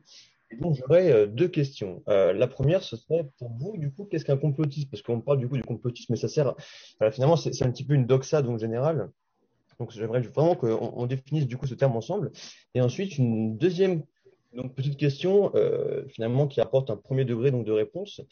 Visiblement, depuis les entretiens donc qu'on a pu faire et le questionnaire qu'on a pu donc partager à Dijon, le complotisme apparaît donc c'est plus ou moins à différents degrés finalement. Donc, est-ce que tout le monde serait un complotiste sous différents degrés? Voilà, donc c'est ma question. Je vous laisse y répondre. Merci. Antoine. Bon, moi, je vais répondre sur la question de est-ce qu'on est tous complotistes. Si je réponds oui, là, du coup, ça sera plus compliqué. Mais non, je pense qu'effectivement, faut distinguer ce qui relève du doute et ce qui est effectivement normal de pouvoir se questionner, et à côté, ce qui relève du complotisme. Et c'est deux choses qui sont totalement différentes. Et c'est pas parce qu'on peut avoir, on peut douter politiquement par rapport à ce qui peut se passer, qu'on peut questionner des choix, pas forcément parce qu'il y aurait des choses qui seraient cachées derrière ces choix, mais parce qu'on n'est pas d'accord, etc. Et on peut avoir ce doute-là, et ça ne fait pas de nous un complotiste. La différence, c'est que on est quand même dans une situation où il y a de plus en plus de personnes qui n'adhèrent plus aux discours officiels et qui n'ont plus confiance dans les institutions officielles. Et donc là, c'est vraiment une porte d'entrée pour passer du doute au complotisme. Mais néanmoins, c'est pas, je veux dire, avoir une conférence sur le complotisme, ça veut pas dire que toutes les personnes sont empêchées de penser et sont empêchées de douter, heureusement d'ailleurs. Rudy, tu veux réagir? Oui. En fait, la deuxième question, c'était quoi? La première, c'était qu'est-ce qu'un complotiste? Et la deuxième, c'était quoi? C'était Sur l'articulation négationnisme, complotisme Ah oui, par rapport à d'accord. la Shoah. Oui, après il y avait D'accord, secte et complotisme aussi, oui. D'accord. Mais Non, mais Oui, vas-y. sur le complotisme, mais je souscris totalement à ce qui vient d'être dit par Antoine. Moi, je ne crois pas que ça procède du doute, d'ailleurs, le complotisme. Je crois que ça procède d'une forme de suspicion à la fois soit obsessionnelle, soit basée sur des préjugés, en fait. Et en tout cas, obstinée. Il y a une forme d'obstination dans le complotisme. Alors évidemment, c'est pas toujours assertif, le complotisme. Ça peut être effectivement, pour ne pas donner prise à la réfutation, très souvent, les théories du complot, elles vont s'exprimer sous la forme d'insignations, de questions posées de manière rhétorique, etc., et suggérant implicitement, à ce moment-là, un complot. Bon, je crois qu'on est fondé à qualifier de complotiste une proposition, un contenu, une thèse, lorsqu'elle satisfait trois critères. Ces trois critères, c'est qu'on est toujours face, implicitement ou explicitement, à une accusation de complot. Pas n'importe quelle accusation, une accusation de complot, ce qui est grave. Un complot, c'est quand même répréhensible, pas forcément légalement, mais moralement, parce qu'il y a un tiers qui est lésé, etc. Et donc, une accusation de complot qui n'est pas prouvée, donc qui se soustrait aux modalités traditionnelles d'administration de la preuve, et je crois, parce que, évidemment, l'absence de preuve n'est jamais la preuve de l'absence, je crois qu'il faut un troisième critère. Et ce troisième critère, c'est que c'est une proposition au final qui est inutile dans le sens où c'est une mauvaise théorie, où lorsqu'on la met en compétition avec une autre explication, eh bien, elle s'avère moins performante. Pourquoi? Parce qu'elle répond moins bien aux questions qu'elle-même pose et qu'elle ouvre. Donc, évidemment que c'est au terme d'une opération nécessairement critique qu'on peut juger et décider de qualifier de complotiste une proposition ou pas. Mais il faut faire cet effort. Évidemment, si c'était simple, on n'aurait pas ce débat-là. Maintenant, est-ce qu'il faut qualifier les personnes de complotistes ou pas? Les gens qui en font profession, les gens qui animent une chaîne YouTube complotiste, parce que ils vont interpréter l'actualité, parfois l'histoire entière, à l'aune de théories du complot, d'ailleurs au pluriel. Oui, je crois qu'on est fondé à ce moment-là à les qualifier de complotistes. On peut parler de youtubeurs, d'influenceurs complotistes ou d'auteurs complotistes. Quand on est intoxiqué simplement par ces choses-là, ça dépend, mais on aimerait penser qu'il y a une barrière étanche entre des gens qui seraient simplement spectateurs et qui adhéraient à ces choses-là de manière passive, et de l'autre côté, des gens qui sont des théoriciens du complot qui alimentent tout cela. Ça, c'était souvent vrai avant. Ça l'est de moins en moins parce que cette frontière, elle tend à s'estomper justement parce que nous avons tous les moyens de nous exprimer. Et donc, on a des gens qui sont à la fois intoxiqués par ces choses-là et les relaient activement et se transforment eux-mêmes en activistes, en petits soldats du complotisme digital. C'est ce dont tu parlais, Tristan, tout à l'heure, quand tu parlais de cette dérégulation du marché de l'information qui fait que, voilà, il y a une démultiplication considérable des sources de complotisme. Sur le négationnisme, puis après je te laisserai parler sur les sectes parce qu'on a fait une émission, un podcast sur justement les dérives sectaires et le complotisme récemment ensemble. Le négationnisme, en tout cas celui qui, mais d'ailleurs le négationnisme au sens large, mais le négationnisme de la Shoah, c'est une théorie du complot. Si vous prenez la fameuse phrase de 60 mots de Faurisson, là je l'ai sous les yeux, les prétendues chambres à gaz hitlériennes et le prétendu génocide des Juifs forment un seul et même mensonge historique qui a permis une gigantesque escroquerie politico-financière dont les principaux bénéficiaires sont l'État d'Israël et le sionisme international et dont les principales victimes sont le peuple allemand mais non pas ses dirigeants et le peuple palestinien tout entier. Point. Ça, c'est 60 mots, c'est la fameuse phrase de 60 mots que Faurisson a prononcée pendant 40 ans. C'est une théorie du complot chimiquement pure, si vous voulez. Donc oui, le négationnisme est évidemment un conspirationnisme. Et j'ai même envie de dire que la mouvance négationniste, elle est complètement intriquée avec la partie la plus active, la plus dynamique de la complosphère francophone aujourd'hui, et depuis d'ailleurs une bonne dizaine d'années, une quinzaine d'années même, c'est-à-dire en gros ce qui gravite autour d'égalité et réconciliation, aussi d'Alain Soral, et de Dieudonné. Égalité et réconciliation, c'est l'un des vaisseaux amiraux de la complosphère. C'est des millions de connexions par mois, il faut bien le réaliser, de quelqu'un qui se définit lui-même comme national-socialiste, qui édite et qui vend sur sa chaîne les protocoles dont on parlait, les sages de Sion, mais les écrits de Goebbels, d'Himmler, peut-être pas Himmler, j'ai une bêtise, mais d'Hitler en tout cas, Mein Kampf, etc., etc. Donc voilà sur le négationnisme. C'est évidemment un complotisme. Alors pour les sectes, alors il y a un parallèle évidemment entre les sectes et le complotisme. Alors il y a une chose qui semble plus ou moins évidente, c'est que tous les mouvements sectaires ont une propension très forte au discours complotiste. L'inverse n'étant pas vrai. C'est tout complotiste ne dérive pas systématiquement vers une mouvance sectaire. Mais ça arrive d'ailleurs. Il y en a des mouvements complotistes comme les QAnon aux États-Unis qui commencent à dériver vers une forme de spiritualité, de mysticisme, de religiosité qui peut ressembler de près ou de loin, ou qui peut ressembler à quelque chose qui serait une sorte de dérive sectaire. Mais quoi qu'il en soit, les mouvements sectaires les plus bruts, les plus centralisés, les exemples qu'on a à travers l'histoire, reposent assez systématiquement sur un discours complotiste, tout simplement parce qu'ils reposent sur une réalité qui est fausse, sur des arguments faux, sur un raisonnement qui est faux ou qui fantasme en général quelque chose qui n'existe pas. Donc j'ai envie de dire qu'il y a tout mouvement sectaire, je pense, s'appuie d'une façon ou d'une autre sur un discours complotiste. Voilà ce que je peux dire. Mais je suis très précautionneux en sens inverse, évidemment. Mais le complotisme est une porte, disons que si on est complotiste, je pense qu'on est probablement plus fragile et peut-être plus facilement un profil qui pourrait glisser dans le sectarisme. Donc c'est probablement que l'univers du complotisme est probablement une porte d'entrée qui peut faire que certains basculent dans cette offre sectaire.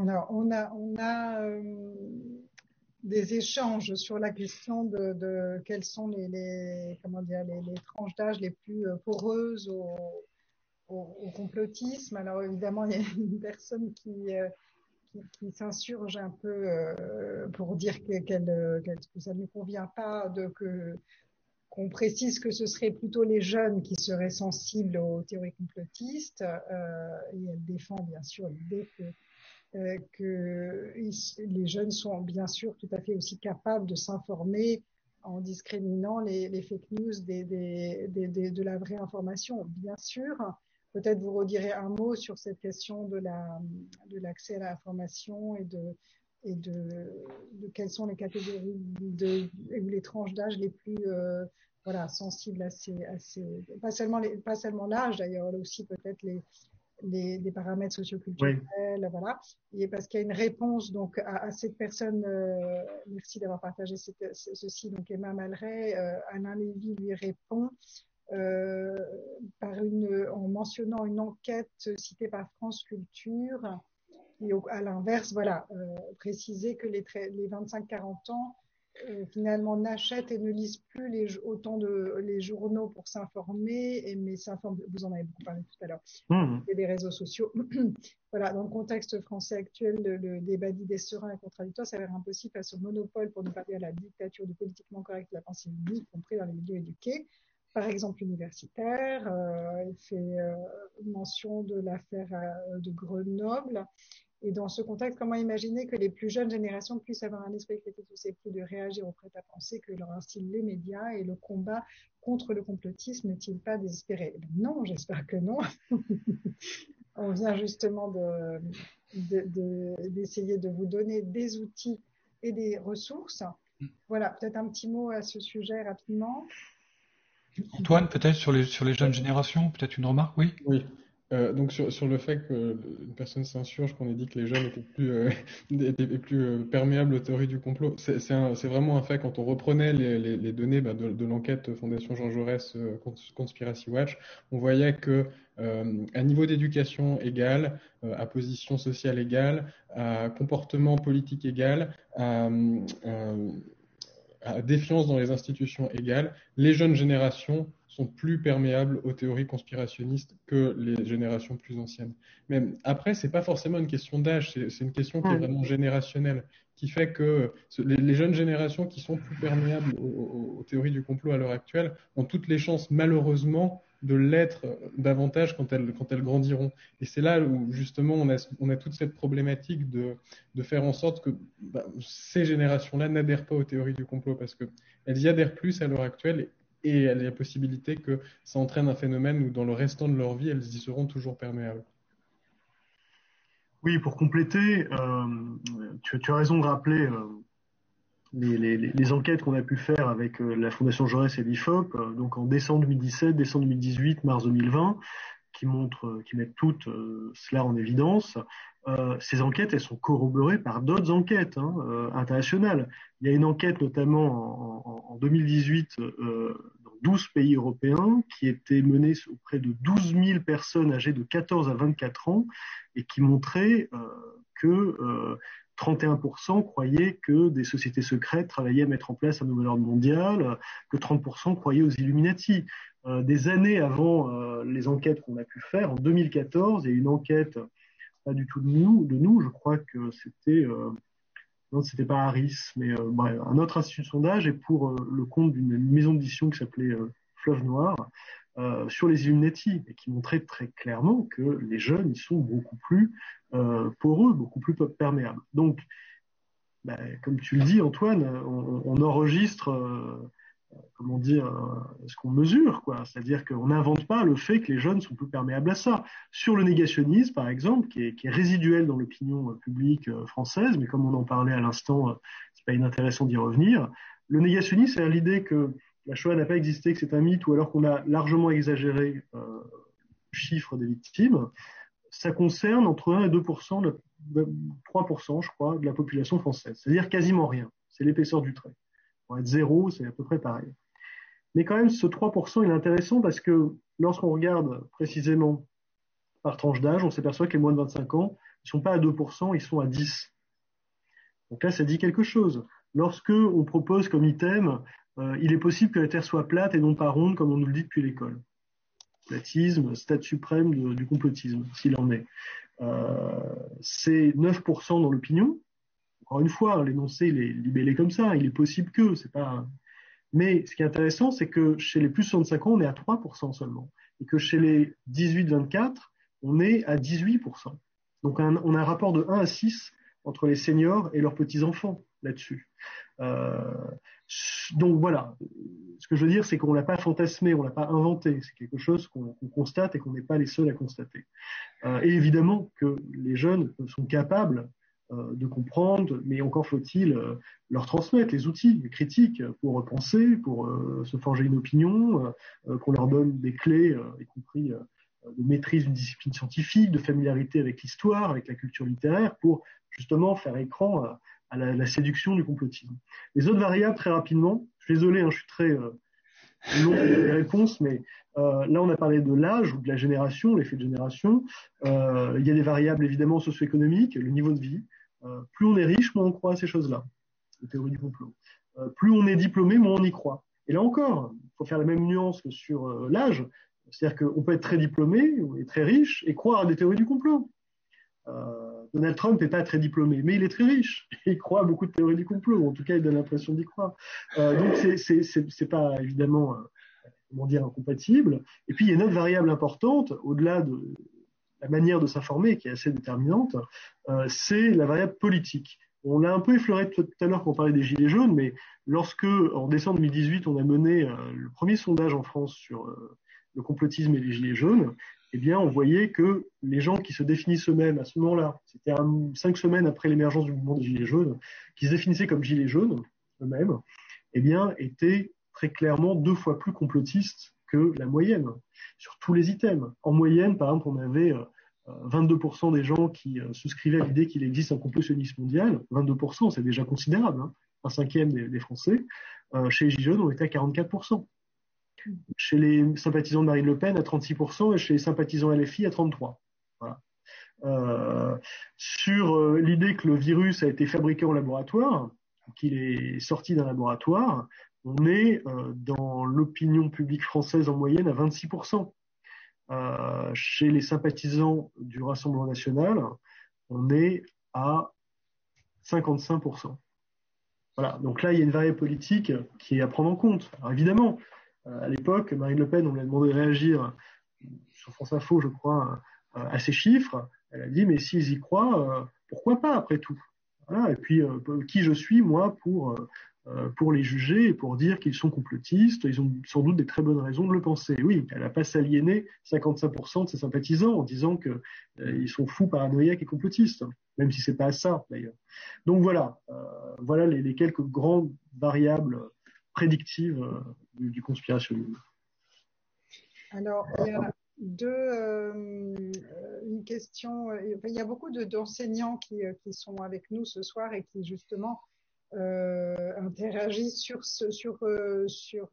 cette question de leur comment faire travailler leurs élèves, quelles ressources et leurs outils pourraient être disponibles pour eux pour l'éducation dans le cadre de leur enseignement auprès de leurs élèves, pour déconstruire les croyances des lycéens.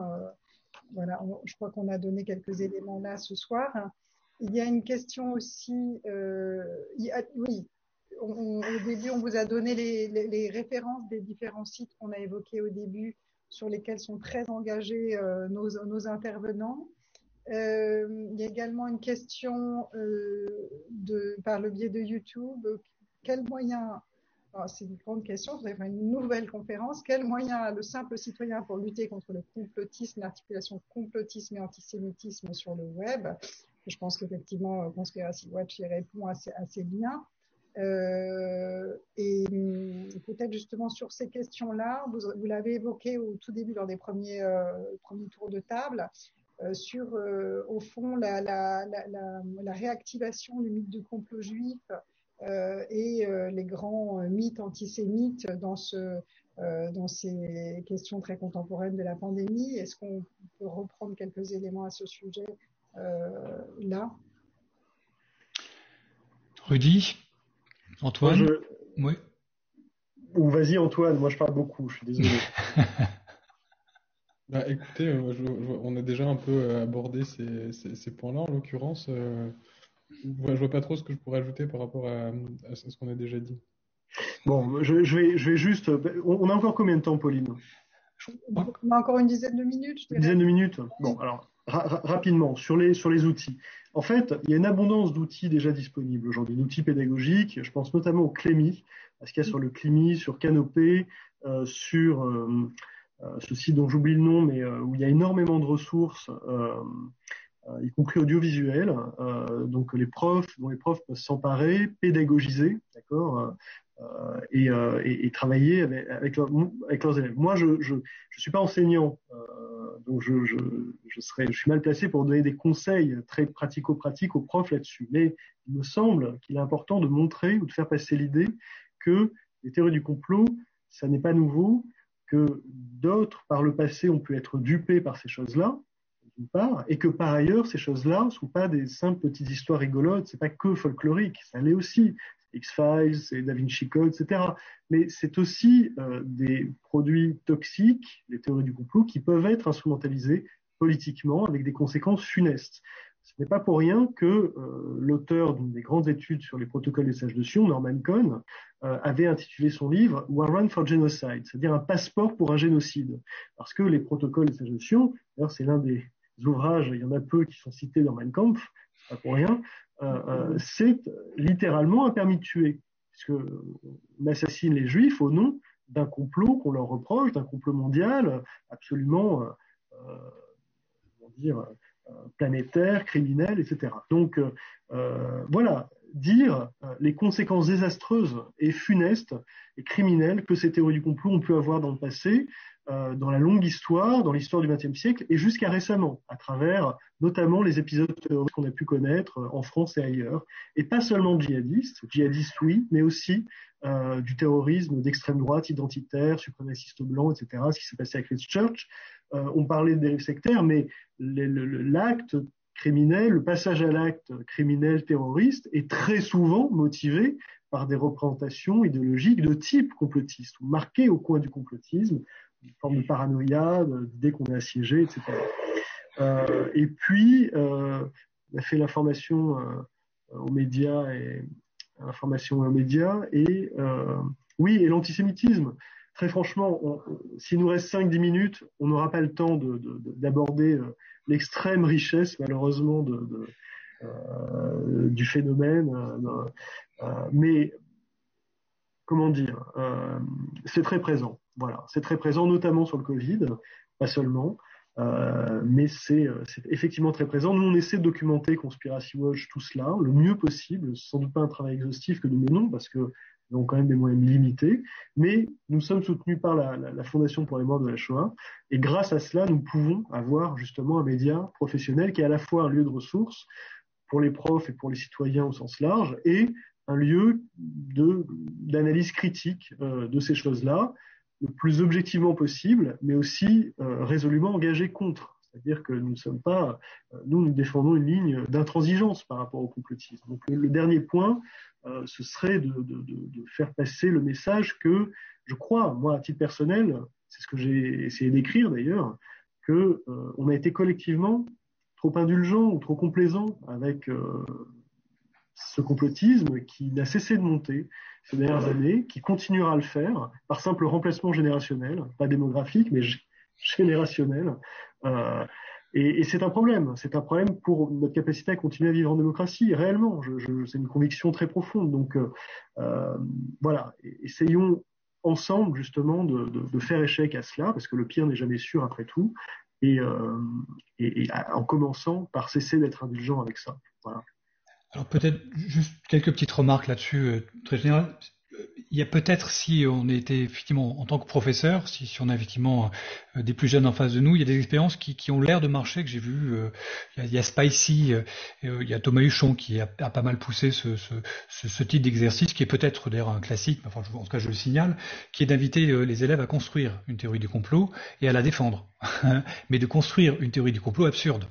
En jouant avec des éléments préétablis, où on leur dit voilà, il y a 5 éléments, et vous avez chacun d'entre vous imaginez la théorie la plus folle, et c'est de la défendre, pour qu'ils comprennent un petit peu disons comment marche un peu, quels sont les éléments, comment est-ce qu'on peut essayer de convaincre quelqu'un de quelque chose de faux, et ça les met un peu plutôt dans la matrice du complot, de la fabrique du complot. Donc ça c'est plutôt voilà, c'est un exercice qui est assez classique et qui est effectivement qui peut être proposé par les profs. Autre chose, effectivement, c'est comme ce que disait Rudy, je vais essayer de passer rapide là-dessus aussi, c'est que le complotisme est dangereux.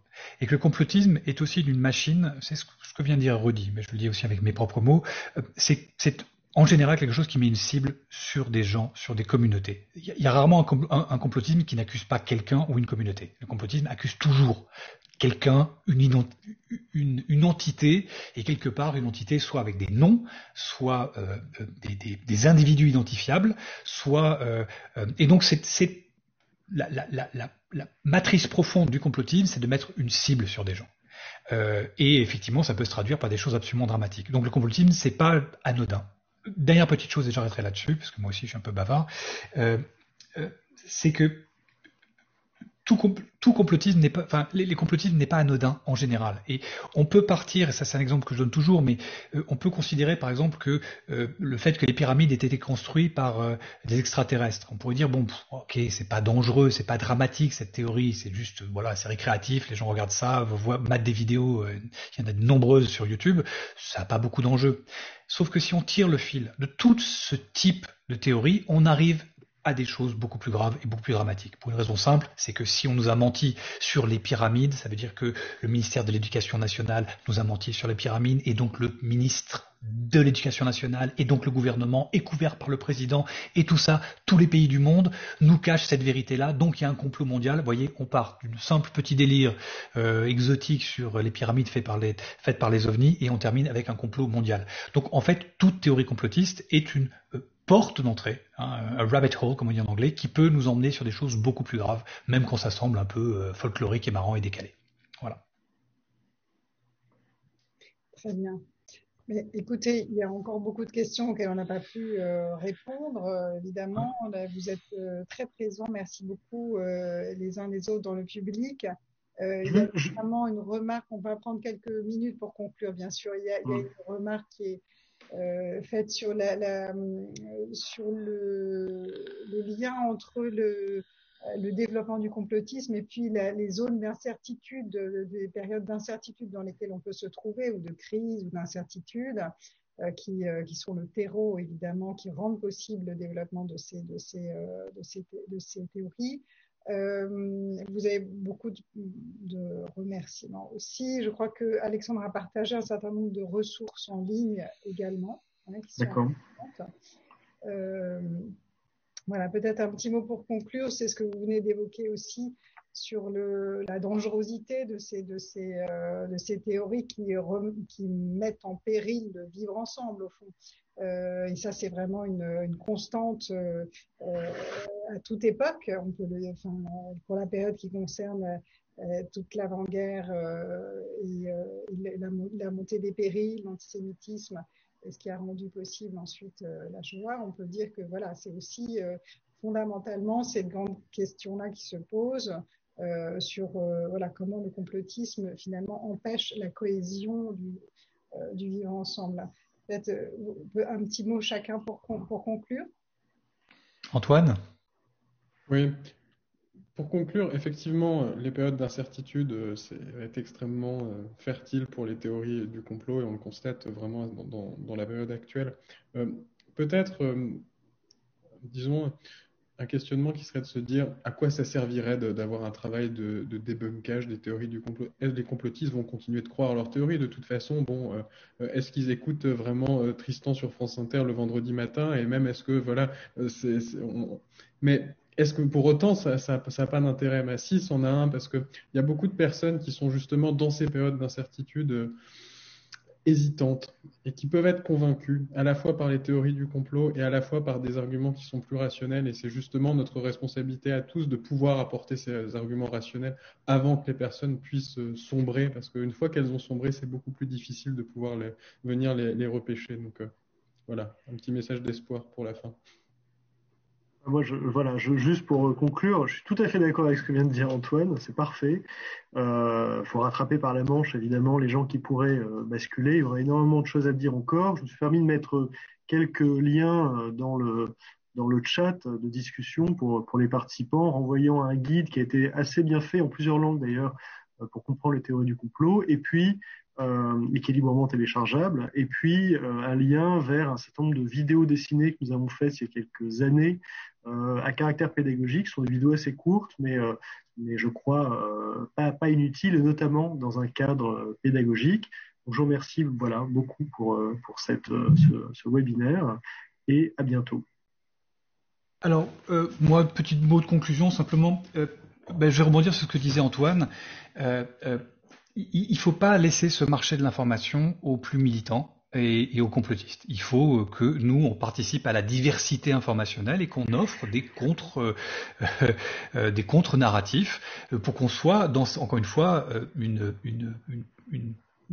voie qui puisse éventuellement atteindre ceux qui sont dans cette zone grise et qui ne sont pas encore fait leurs propres opinions. Et je pense aussi qu'il faut aller chercher l'audience là où elle est. Antoine a bien souligné le fait que les gens qui ont peut-être un travers un peu complotiste vont pas m'écouter à la radio, et surtout pas France Inter, qui est un média d'État, etc. Donc je crois qu'il faut aller chercher cette audience là où elle est, et d'ailleurs avec Conspiracy Watch, on va jusqu'à aller sur TikTok à produire du contenu comme on peut, simplement pour essayer d'atteindre notamment ces plus jeunes générations et de leur proposer encore une fois un contre-narratif, que ça ne soit pas seulement les plus militants et les plus extrémistes qui envahissent cet écosystème de l'information qui est la fabrique de l'opinion des individus de demain. Bien. Merci infiniment à tous les trois. Merci à tous, le public, d'avoir été nombreux et très présents ce soir. La conférence, là, il y a plusieurs questions qui ont été posées à ce sujet, est bien sûr enregistrée. Elle sera disponible, visible sur les réseaux sociaux, justement. Soyons présents sur cet écosystème aussi. Pour quelques jours, donc sur le Facebook et YouTube du Mémorial, et ensuite sur le site du Mémorial de la Shoah. Vous pouvez revoir la conférence dans les ressources enregistrées des rendez-vous de l'auditorium. Merci beaucoup à tous les trois. Au revoir, à bientôt. Merci, au revoir.